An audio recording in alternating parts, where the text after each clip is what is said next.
आमीन आमीन। परमेश्वर का धन्यवाद हो, आज की सुबह फिर से एक बार हम उसके सम्मुख हैं। हालेलुया।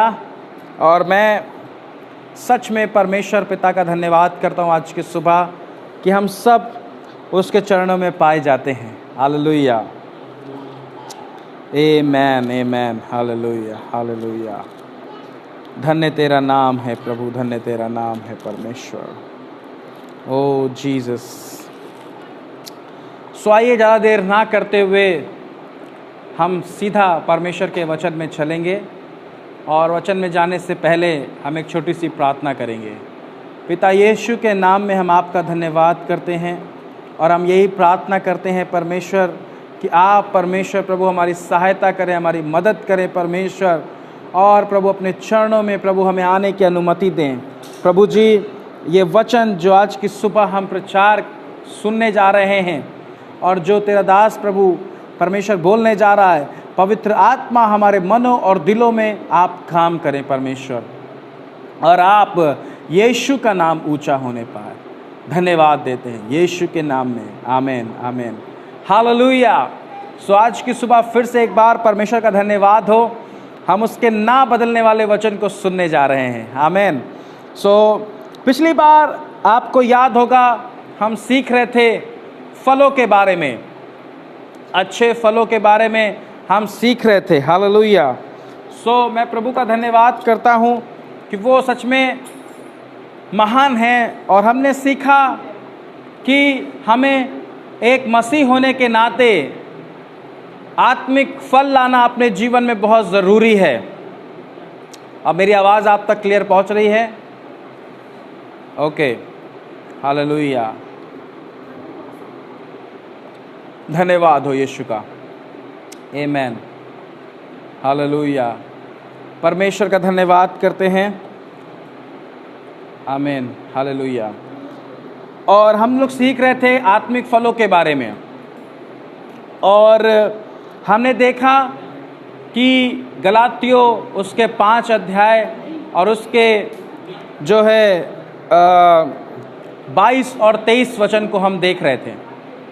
सो हमने पाया कि वहाँ पर किस तरह से वो 9 फल आत्मा के वहाँ पे हमें मिलते हैं जो कि एक मसीही व्यक्ति के जीवन में बहुत ज़रूरी है मेरे प्रियो। और उसी के अंतर्गत हमने ये सीखा था कि इससे पहले कि हम आत्मिक फलों में आगे बढ़े, आत्मिक फल हमें प्राप्त हो, हमने सीखा था कि इससे पहले हमको पवित्र आत्मा का बपतिस्मा प्राप्त करने की ज़रूरत है। जी, हमें पवित्र आत्मा का बपतिस्मा प्राप्त करने की ज़रूरत है मेरे भाई बहनों।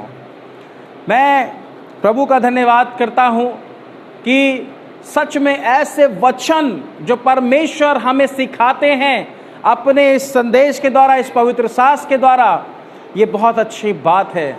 लेकिन हम सीख रहे थे और मैंने आपको ये भी बताया था कि ये जो 9 फल हैं, ये जो आत्मिक फल हैं, ये सीधा सीधा यीशु मसीह के चरित्र को दिखाते हैं। कैरेक्टर ऑफ जीसस जिसको हम बोलते हैं, या पूरा यीशु मसीह का एक रूप, एक चरित्र को, एक चित्रण को प्रस्तुत करता है। और मैं आपको बताना चाहता हूं कि ये बात अगर एक मसीह हैं आप, तो बहुत ज़रूरी है आपके जीवन में होना मेरे भाई बहनों।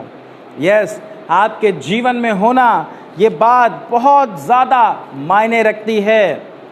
और आज की सुबह हम इस बात को देखेंगे। कुछ फल के बारे में जब हम बात कर रहे हैं तो हम निकालेंगे मत्ती रचित सुसमाचार उसका 7वां अध्याय और उसके 16वें वचन से हम लोग पढ़ेंगे। और मैं आपके लिए यहाँ पे पढ़ देता हूँ। यहाँ पे लिखा है, उनके फलों से तुम उन्हें पहचान लोगे।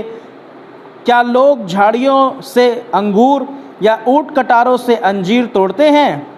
सबसे पहली बात, परमेश्वर का वचन इस बात से कह रहा है कि अगर एक मसीह व्यक्ति की पहचान इस दुनिया में, संसार में होती है, तो वो उसके फलों के द्वारा, फल यानी कि हमारा व्यवहार, हमारा चरित्र और हमारा हाव भाव कैसा है।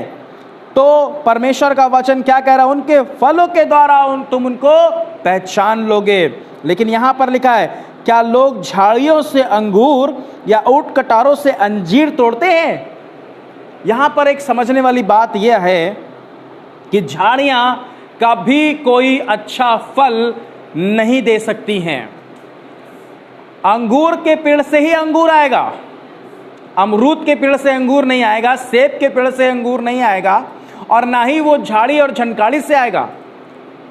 इसका मतलब ये है कि अगर हमारे जीवन में एक अच्छे फल नहीं है, एक अच्छा स्वभाव नहीं हमारे अंदर, हम अगर मसीह यीशु को ठीक से नहीं जान पा रहे हैं, उसके आज्ञा अनुसार या उसके वचन में नहीं बढ़ पा रहे हैं, तो कैसे हम इस बात की कल्पना कर सकते हैं कि हमारे जीवन से अच्छे फल आएंगे?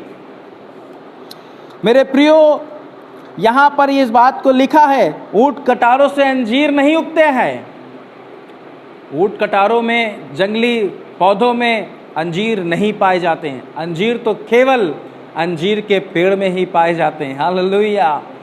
मेरे प्रियो, मैं आपको ये बात बताना चाहता हूं कि ये तुलना जो वचन यहाँ पे कर रहा है फलों के बारे में, स्वभाव के बारे में, और इस बात के बारे में कि हम बुरे होकर अच्छे फल नहीं ला सकते। दूसरी बात कहूं तो अच्छे होकर बुरे फल भी हम नहीं ला सकते। एक अच्छा पेड़ एक अच्छे फल को दर्शाता है और एक बुरा पेड़ एक बुरे फल को दर्शाता है। जैसे कि यहाँ पे 17 वचन में लिखा हुआ है, इसी प्रकार हर एक अच्छा पेड़ अच्छा फल लाता है और निकम्मा पेड़ बुरा फल लाता है। हमने पिछली बार में देखा अच्छे फल क्या क्या हैं, और मैंने कल रात में उन अच्छे फलों को लिखा। मैं आपसे एक बात को उत्साहित करूंगा, आप उस 9 फलों को लिखकर और अपने घर में कहीं भी उसे लगाएं, और प्रतिदिन उन अच्छे फलों के लिए आप अपने जीवन में प्रार्थना करें कि पवित्र आत्मा के वो अच्छे फल आपके जीवन में उतर के आने पाए। हालेलुया। और पिछली बार मैंने इस बात को भी बताया था कि किस तरह एक व्यक्ति जब इन फलों के अनुसार अपने जीवन को व्यतीत करेगा तो क्या क्या आशीषें आपके जीवन में आएंगी, आपके परिवार में आएंगी, आपके वैवाहिक रिश्ते में आएंगी और आपके मसीह जीवन में आएंगी। अगर आपने ठीक से उस संदेश को नहीं सुना था तो आप YouTube पर जाकर देख सकते हैं उसको।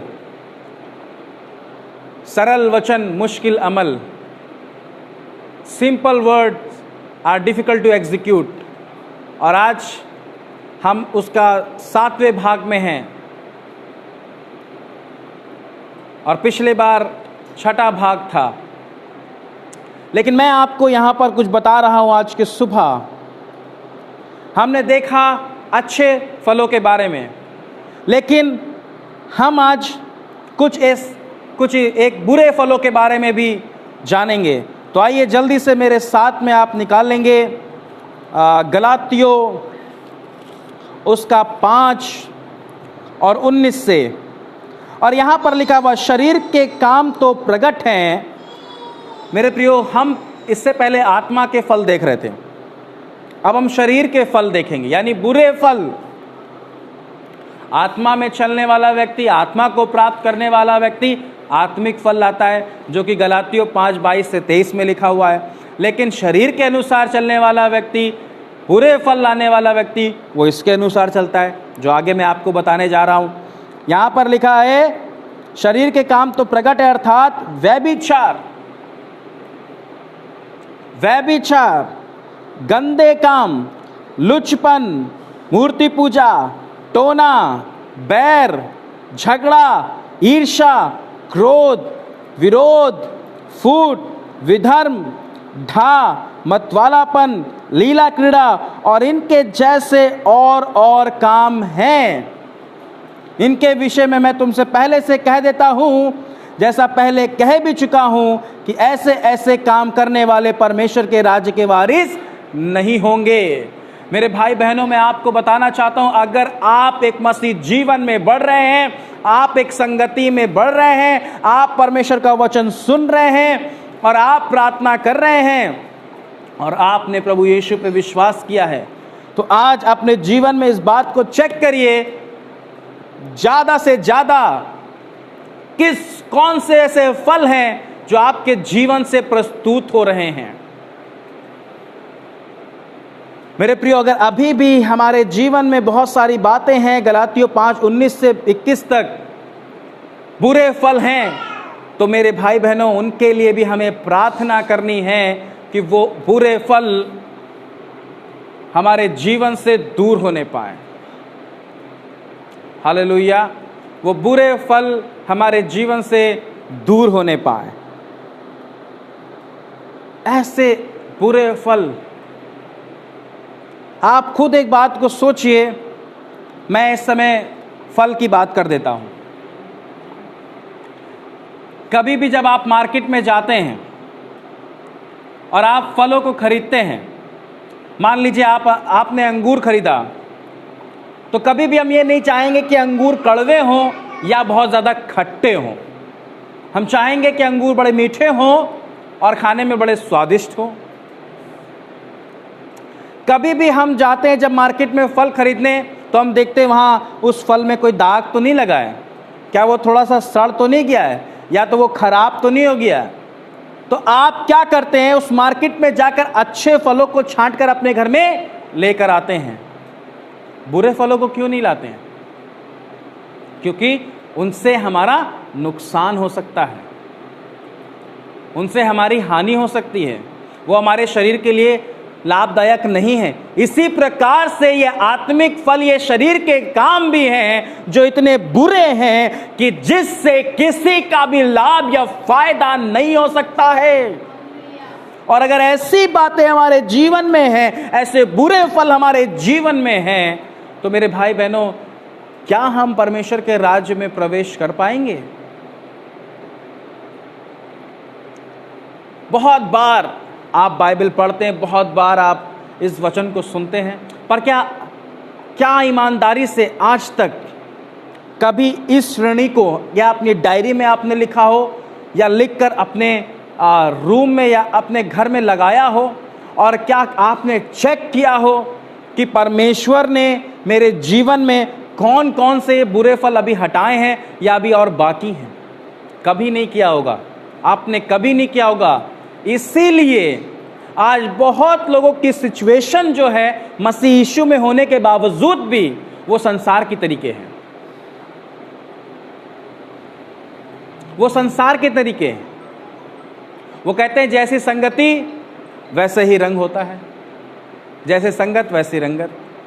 लेकिन मैं आपसे बताना चाहता हूं मेरे प्रियो, अगर हम एक मसीह हैं तो हमको ये बुरे फलों को अपने जीवन से दूर करना जरूरी है।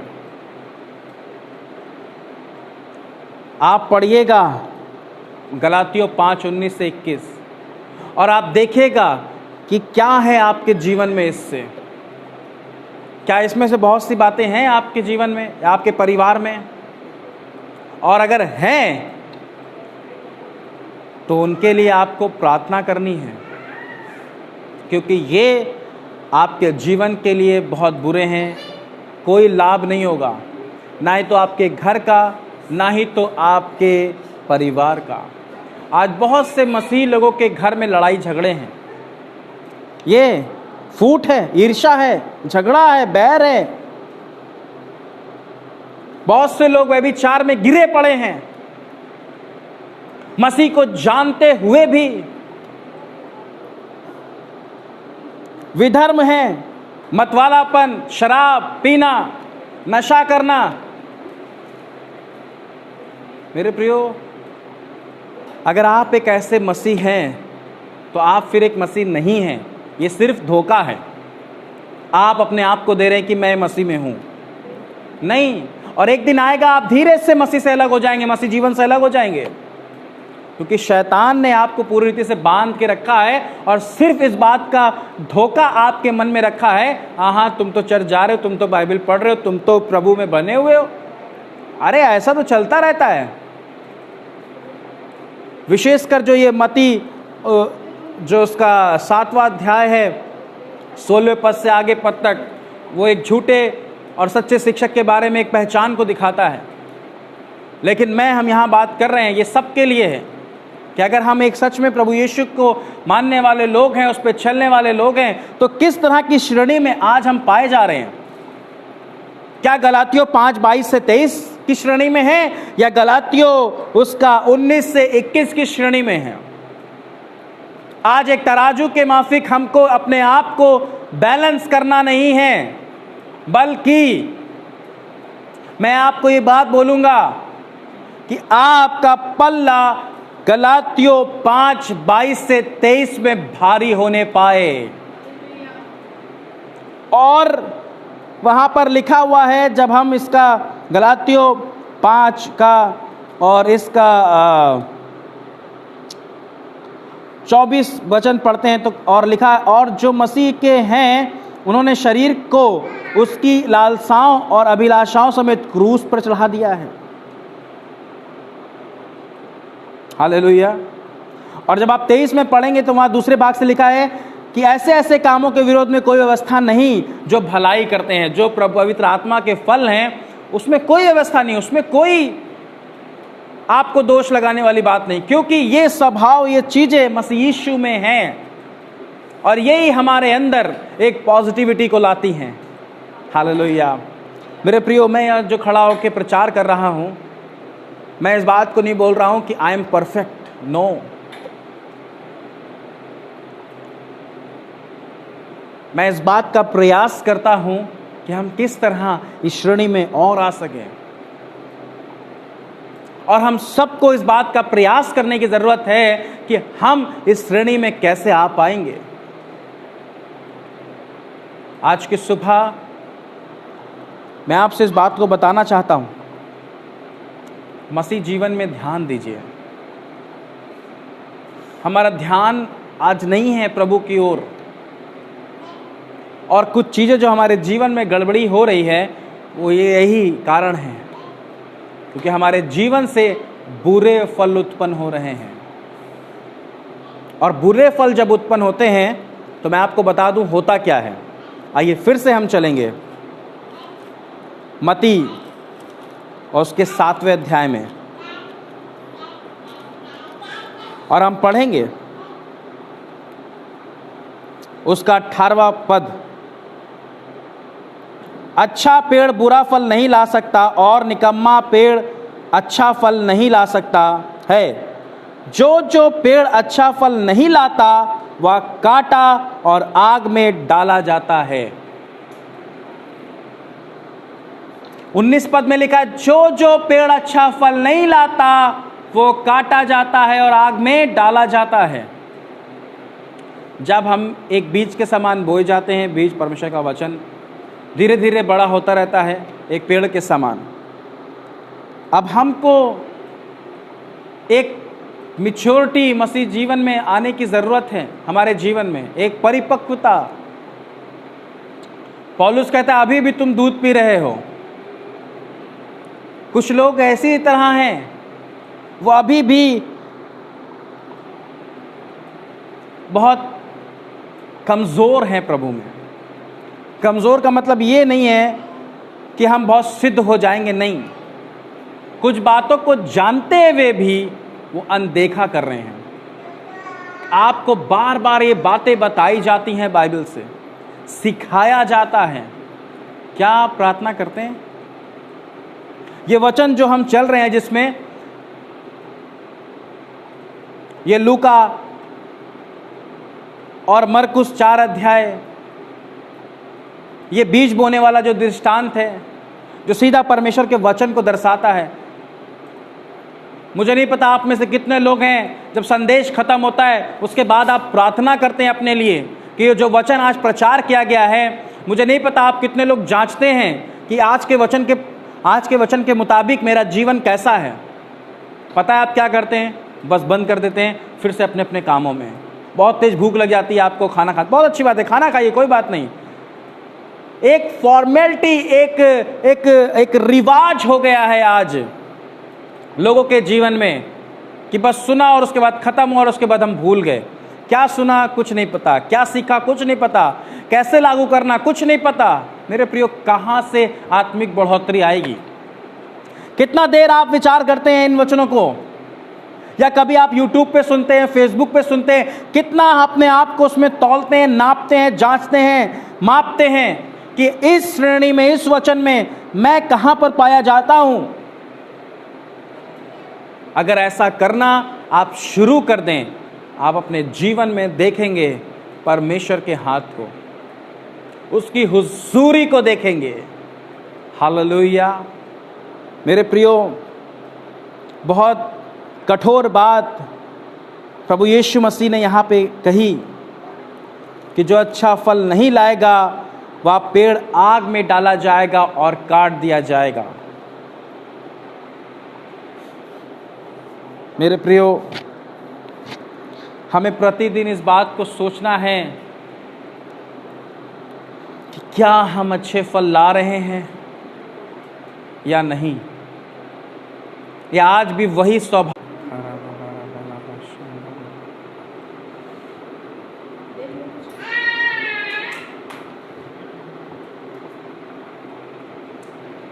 हालेलुया। सो प्रभु का फिर से मैं धन्यवाद करता हूँ। कुछ नेटवर्क प्रॉब्लम की वजह से कनेक्शन एरर हो गया था, कट गया था। सो आगे हम लोग कंटिन्यू करते हैं। सो मैं यही बता रहा था कि आज हमको अपने आप को जांच। हालेलुया। हमें ध्यान देना है कि हम किस श्रेणी में आते हैं। और यूहन्ना उसका 15 अध्याय और उसके 16 वचन में लिखा है, प्रभु यीशु ने कहा, प्रभु कहता है तुम जाकर फल लेके आओ और तुम्हारा फल बना रहे। सबसे पहले हमको प्रार्थना करनी है हमारे जीवन से ये बुरे फल दूर होने पाए और अच्छे फलों की शुरुआत होने पाए। हालेलुया। और हमें प्रार्थना करना है कि हमारे जो फल हैं वो बने रहने पाए।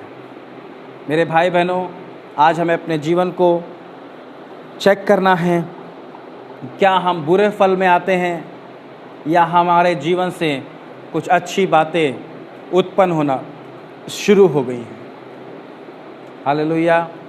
सो मैं आपको इस बात को ही बताना चाहूँगा, जैसे प्रभु यीशु मसीह कहते हैं, इस प्रकार उनके फलों से तुम उनको पहचान लोगे। मत्ती उसका 7 और उसका 20 में। मेरे प्रियो, आज हमारी पहचान हमारे जीवन के स्वभाव से, हमारी बोली बातचीत से, हमारे व्यवहार से होनी चाहिए। और मैं आपको उत्साहित करूंगा कि आप ज़रूर गलातियों 5 उसका 19 से 21 तक अध्ययन करें और अपने आप को जांचें। मेरे प्रियो, नहीं तो हम जिस लिए प्रभु यीशु मसीह में बढ़ रहे हैं कि अनंत जीवन को प्राप्त करें, हमारी चंगाई से बढ़कर, हमारे बहुत सारी बातों से बढ़कर, हमारी रोटी कपड़ा मकान से बढ़कर सबसे ज़्यादा महत्वपूर्ण है अनंत जीवन।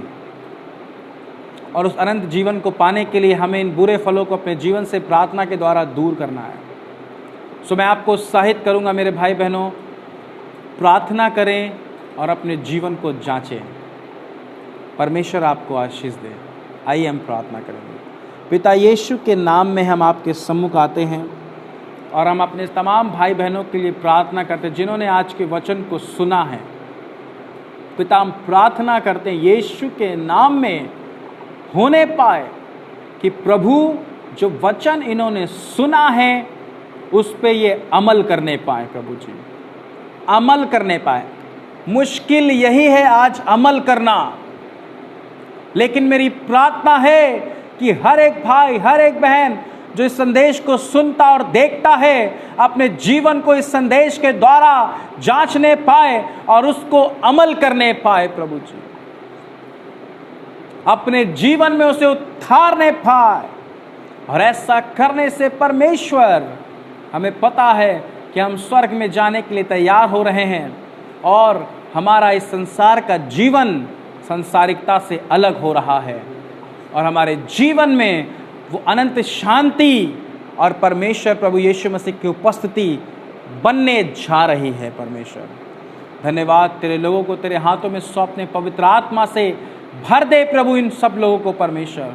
और जो लोग पवित्र आत्मा पाए हुए हैं लेकिन उनके अंदर अभी भी ये फल नहीं है, वे भी इस बात को प्रार्थना में रखने पाएं और अपने जीवन को परमेश्वर वचनों के द्वारा अमल करके आगे बढ़ने पाए मसीह यीशु में। ऐसे मेरी प्रार्थना है।